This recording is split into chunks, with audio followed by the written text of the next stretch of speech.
Hello friends, कैसे हैं आप। उम्मीद करती हूँ अच्छे होंगे और अच्छे से अपनी पढ़ाई भी कर रहे होंगे। हिंदी साहित्य की इस क्लास में आप सबका बहुत बहुत स्वागत है, जहाँ पर हम हिंदी साहित्य से संबंधित प्रश्नों का अभ्यास करते हैं। इस क्लास में अभी हमारा कृष्ण काव्य से संबंधित प्रश्नों का अभ्यास चल रहा है। इससे पहले हमने भक्ति काल के मिले जुले प्रश्नों के भी रिवीजन वीडियो डाले थे। वो सभी चैनल पर उपलब्ध हैं, अगर आप चाहें तो देख सकते हैं और अपना रिवीजन कर सकते हैं। इसके अतिरिक्त आदिकाल और हिंदी गद्य की विधाएं, काव्यशास्त्र, भाषा विज्ञान आदि के भी वीडियो चैनल पर उपलब्ध हैं। आप चाहें तो देख सकते हैं और अपना टॉपिक वाइज रिवीजन कर सकते हैं। तो आइए देखते हैं आगे के प्रश्नों को। सूर सागर का काव्य रूप क्या है? ए प्रबंध काव्य, बी महाकाव्य, सी खंड काव्य, डी गीति काव्य। सूर सागर का काव्य रूप है गीति काव्य। मीराबाई की भक्ति किस प्रकार की है? ए दास्य भाव, बी सख्य भाव, सी माधुर्य भाव, डी पुष्टि भाव। मीराबाई की भक्ति माधुर्य भाव की भक्ति है। अष्टछाप की स्थापना का श्रेय किस आचार्य को है? ए वल्लभाचार्य, बी विट्ठलनाथ, सी हितहरिवंश, डी रूप गोस्वामी। अष्टछाप की स्थापना का श्रेय किसे दिया जाता है? अष्टछाप की स्थापना बी विट्ठलनाथ जी ने की थी। विट्ठलनाथ जी ने अष्टछाप की स्थापना 1565 ईस्वी में की थी, जिसमें 8 कृष्ण भक्त कवि हैं। इनमें से 4 वल्लभाचार्य जी के शिष्य हैं और 4 विट्ठलनाथ जी के शिष्य हैं। भक्तमाल के रचयिता इनमें से कौन हैं? ए नरहरिदास, बी सूरत गोपाल, सी नाभादास, डी हरिदास। भक्तमाल के रचयिता कौन हैं? भक्तमाल के रचयिता हैं नाभादास। इसके अतिरिक्त नाभादास का अष्टयाम ग्रंथ भी पाया जाता है। इन्होंने 2 अष्टयाम की रचना की है, एक ब्रजभाषा गद्य में है और एक दोहा चौपाई शैली में है।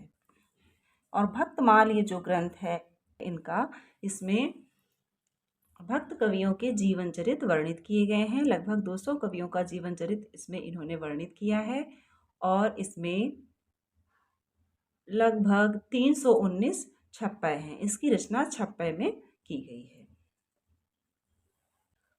कृष्ण गीतावली के रचयिता कवि कौन से हैं? ए तुलसीदास, बी सूरदास, सी नंददास, डी रसखान।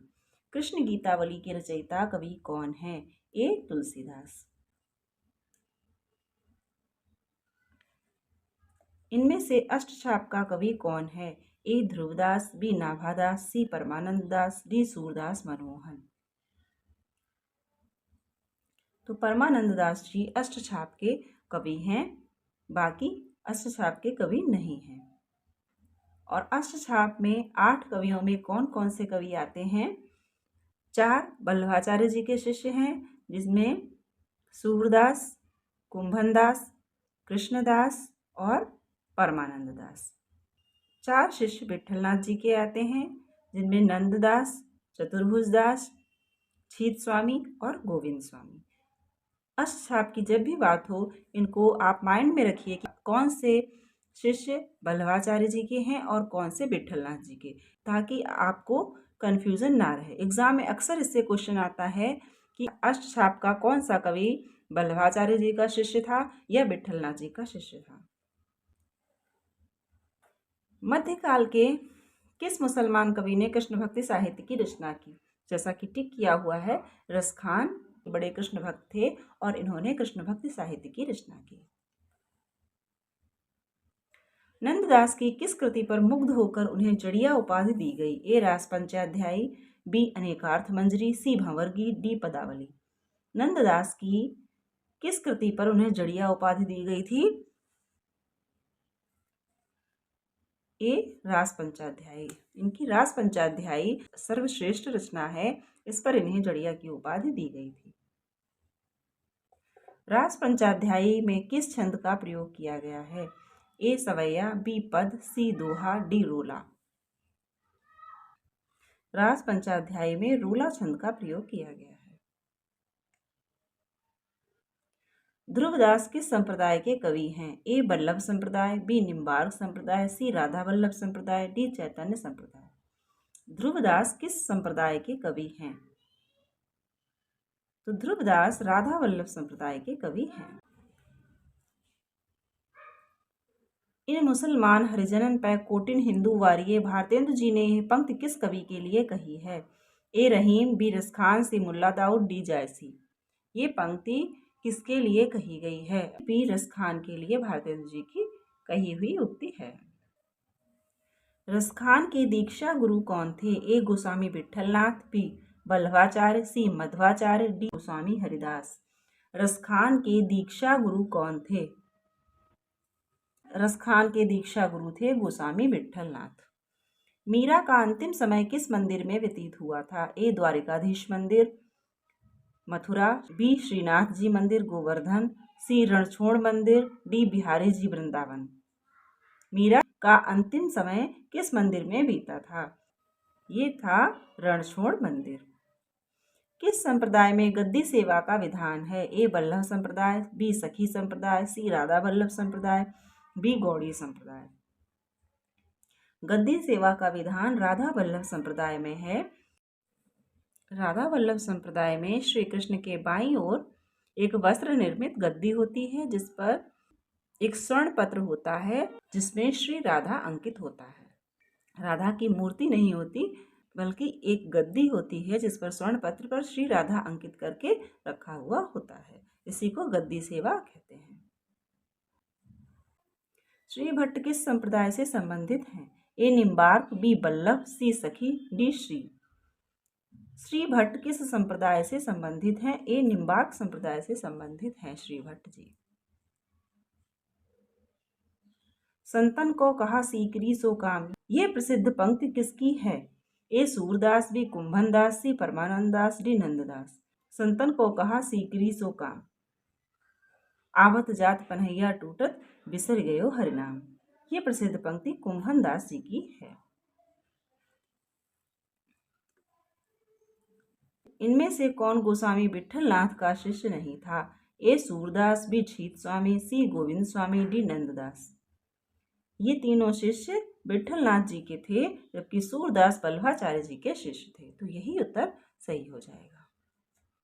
श्रीमद् भागवत पुराण में इनमें से किसका उल्लेख नहीं है? ए कृष्ण, बी राधा, सी गोपी, डी ग्वाल। श्रीमद् भागवत पुराण में किसका उल्लेख नहीं है? बी राधा। श्रीमद् भागवत पुराण में राधा का उल्लेख नहीं है।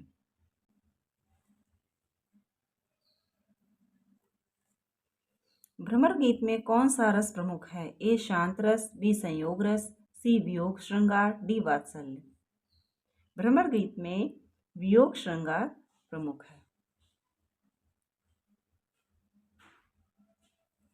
गदाधर भट्ट किस संप्रदाय के कवि हैं? ए चैतन्य संप्रदाय, बी सखी संप्रदाय, सी वल्लभ संप्रदाय, डी राधा वल्लभ संप्रदाय।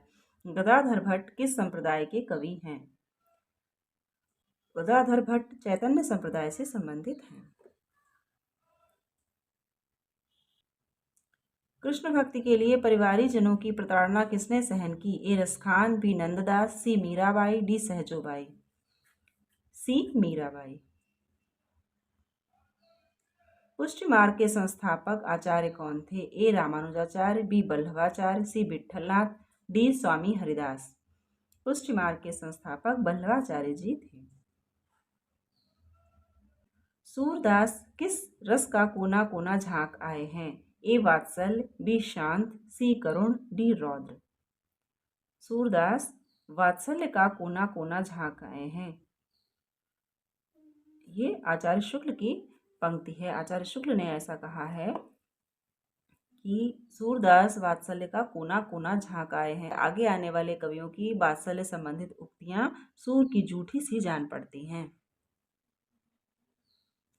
श्रृंगार रस मंडन किसकी रचना है? ए वल्लभाचार्य, बी विठलनाथ, सी नंददास, डी ध्रुवदास।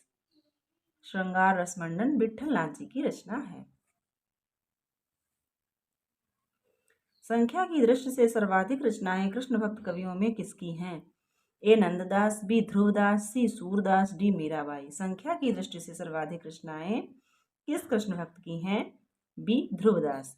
इनकी रचनाएं संख्या की दृष्टि से सर्वाधिक बताई जाती हैं। इन्होंने 42 ग्रंथों की रचना की थी, ऐसा माना जाता है।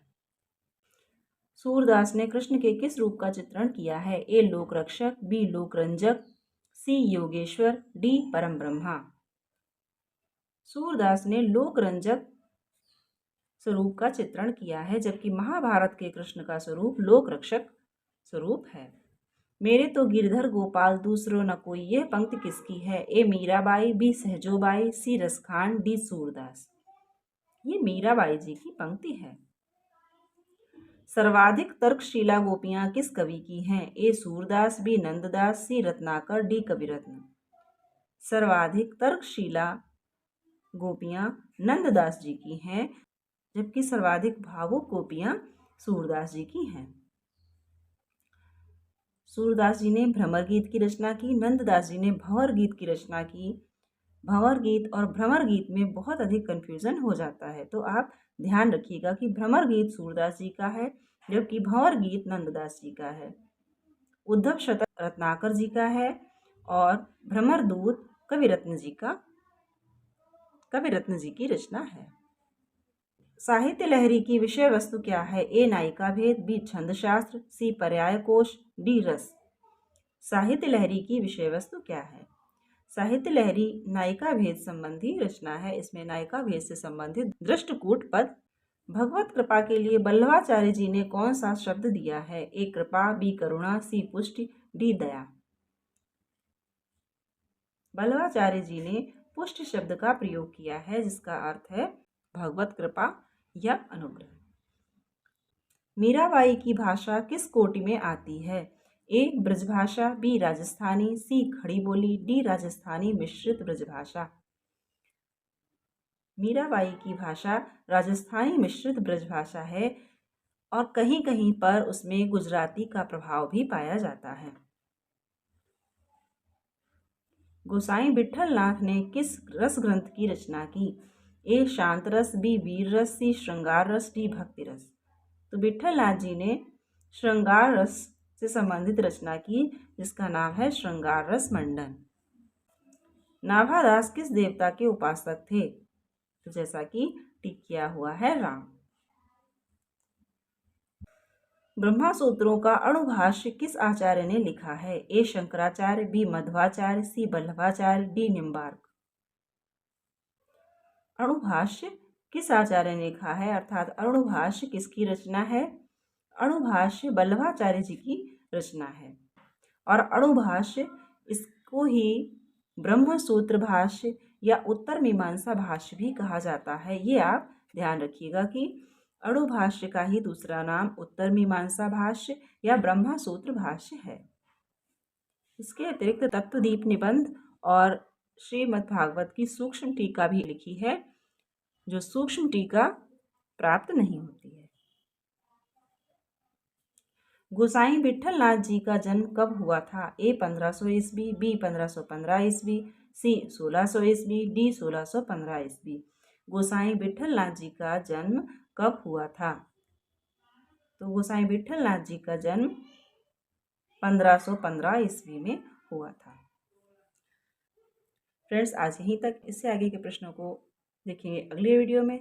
तो वीडियो अच्छा लगे तो लाइक कर दीजिएगा, शेयर कर दीजिएगा और चैनल को सब्सक्राइब करके बेल आइकन ज़रूर प्रेस कर दें।